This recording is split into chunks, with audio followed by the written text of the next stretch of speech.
مقصود کائنات ہے سیرت حضور کی، تسکین قلب و جاں ہے مدحت حضور کی۔ مقصود کائنات ہے سیرت حضور کی، تسکین قلب و جاں ہے مدحت حضور کی۔ آنکھوں کی روشنی ہے تو دل کا سرور ہے، کس درجہ دل فریب ہے صورت حضور کی، صلی اللہ علیہ وآلہ وسلم۔ السلام علیکم فرینڈز، کیسے مزاج ہیں آپ لوگوں کے؟ امید کرتا ہوں بالکل ٹھیک ہوں گے۔ آپ کو ویڈیوز پسند آ رہی ہیں، اس کا بہت شکریہ۔ جس حد تک ہو سکے چینل کو سبسکرائب کیجئے، ویڈیوز کو لائک اور شیئر کیجئے، تاکہ یہ جو انٹرسٹنگ ویڈیوز ہیں، یہ جو گفتگو ہے، یہ جتنے زیادہ لوگوں تک پہنچے گی، ظاہر سی بات ہے یہ سیکھنے سکھانے کا سلسلہ اتنا ہی دراز ہوگا۔ فرینڈز، آج جس موضوع پر آپ سے بات کرنی ہے وہ انتہائی اہم موضوع ہے، اور اس پر گفتگو کرنے سے پہلے صرف اتنا کہوں گا کہ اللہ تعالیٰ اس طفل بختہ اور بندہ ناچیز کو اتنی استطاعت ہے کہ میں اس موضوع پر گفتگو کر سکوں۔ حق تو خیر ہم ادا نہیں کر سکتے، ظاہر سی بات ہے، ہم کیا، ہماری وسعت کیا، بس کوشش کروں گا کہ آپ کے ساتھ گفتگو کر سکوں۔ آج آپ سے بات کرنی ہے جناب نبی کریم صلی اللہ علیہ وآلہ وسلم بحیثیت رحمت للعالمین۔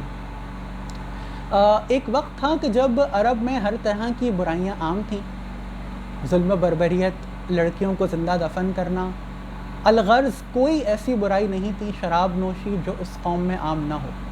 ایسے میں رشد و ہدایت کا سرچشمہ سرکار دو عالم حضرت محمد مصطفیٰ صلی اللہ علیہ وآلہ وسلم اس دنیا میں تشریف لائے، اور تاریخ نے وہ موڑ بھی دیکھا کہ جب عرب کے بدو قیصر و کسریٰ جیسی عظیم قوموں پر غالب آ گئے۔ نبی کریم صلی اللہ علیہ وآلہ وسلم کی زندگی اہل اسلام کے لیے بالخصوص اور پوری دنیا کے لیے بالعموم بہترین نمونہ ہے۔ آپ کے رحمت للعالمین ہونے پر اللہ رب العزت نے قرآن شریف میں ارشاد فرمایا کہ وما ارسلناک الا رحمۃ للعالمین۔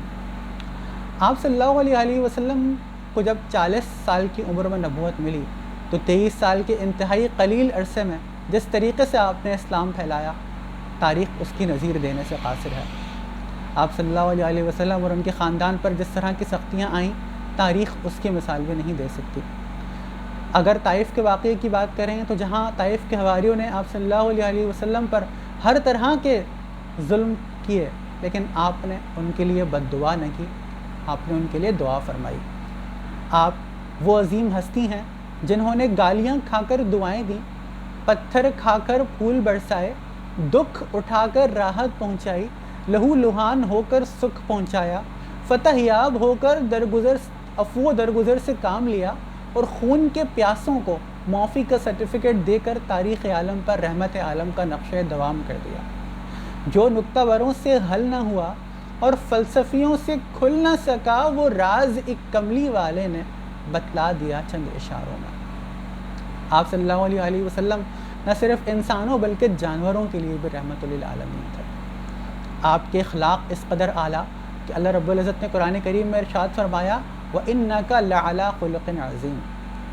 آپ صلی اللہ علیہ وآلہ وسلم بلا شبہ مسلمانوں کے لیے اور بلکہ نوع انسانیت کے لیے آپ صلی اللہ علیہ وسلم کی زندگی مشعل راہ ہے۔ آپ کی تعلیمات وہ عظیم تعلیمات ہیں کہ جن پر عمل کر کے مسلمانوں نے ایک وقت تک دنیا پر حکومت کی۔ لیکن اگر ہم آج کی صورتحال دیکھتے ہیں تو مجھے انتہائی افسوس سے یہ کہنا پڑتا ہے کہ مسلمان چیچنیاں ہوں یا بوسنیاں، کشمیر ہو یا فلسطین، برما ہو، الغرض ہر جگہ ظلم و بربریت کا شکار ہیں۔ اس کی ایک بڑی وجہ یہی ہے کہ ہم نے اپنی تعلیمات کو چھوڑ دیا ہے۔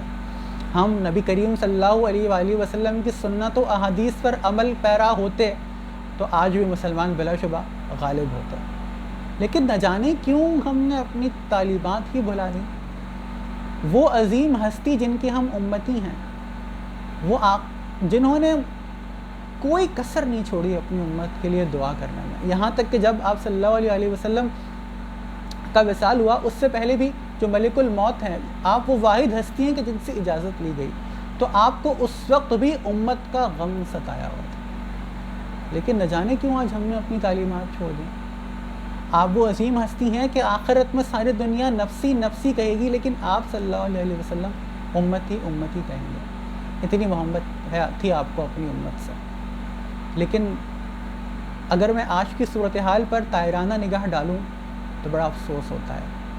قرآن کریم کی تعلیمات جو کہ ایک بہترین کتاب ہے، وہ کتاب جس میں زندگی کے ہر مسئلے کا حل موجود ہے، لیکن ہم نہ جانے کیوں قرآن شریف پڑھتے ہی نہیں ہیں، ہم سنتوں اور حدیث پہ عمل ہی نہیں کرتے۔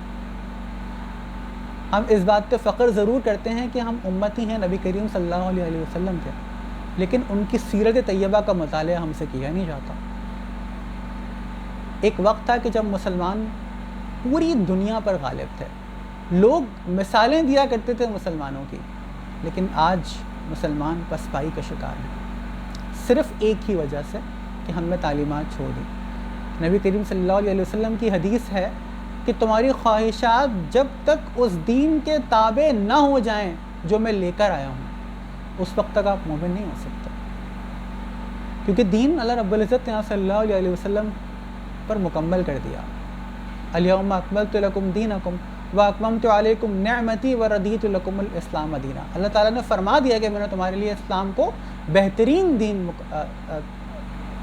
رکھا ہے، لیکن نہ جانے کیوں ہم اپنی تعلیمات سے پھر گئے ہیں، ہم اپنی تعلیمات کو دیکھتے ہی نہیں ہیں۔ بہت ضروری ہے کہ ہم نبی کریم صلی اللہ علیہ وسلم کی سیرت طیبہ کا کم از کم ایک مرتبہ مطالعہ کریں، کم از کم ایک مرتبہ دیکھیں کہ جس شخصیت کے ہم امتی ہیں وہ کس قدر عظیم شخصیت ہے۔ آپ صلی اللہ علیہ وسلم کے متعلق گفتگو کرتے وقت جس پہلو پر بات کر لو وہ اپنے اندر اس قدر وسعت لیے ہوئے ہے کہ اگر ہم گفتگو کرنے پہ آئیں تو میرا خیال ہے کئی دن گزر جائیں ہم تب بھی گفتگو نہیں کر سکتے۔ ہم کتنے خوش نصیب ہیں کہ تمام تر تکالیف برداشت کر لی گئیں، ہم تک دین پہنچا، لیکن ہم پھر بھی اس پر عمل نہیں کرتے۔ ہمیں سوچنا چاہیے کس قدر غزوات ہوئیں، کس قدر قربانیاں ہوئیں اس دین کو قائم رکھنے میں۔ کربلا کا واقعہ ہم اکثر کوٹ کرتے ہیں، لیکن کیا ہم اس کی قربانی سے کچھ سیکھنے کی کوشش کرتے ہیں؟ بہت ضروری ہے ہمیں کہ ہم عاجزی و انکساری اپنے اندر لے کر آئیں۔ نبی کریم صلی اللہ علیہ وسلم جس قدر رحمت اور شفقت کا مظاہرہ کرتے تھے، آپ کے جو اخلاق ہیں ہمیں کم از کم ان سے سیکھنے کی ضرورت ہے، ہمیں ان پر عمل کرنے کی ضرورت ہے تاکہ ہم ایک مرتبہ پھر پورے دنیا پہ غالب آ سکیں۔ کس کی حکمت نے یتیموں کو کیا در یتیم، کس کی حکمت نے یتیموں کو کیا در یتیم اور غلاموں کو زمانے بھر کا مولا کر دیا۔ چینل کو سبسکرائب نہیں کیا ہے تو سبسکرائب کیجئے، لائک کیجئے، ویڈیو کو جس حد تک ہو سکے شیئر کیجئے۔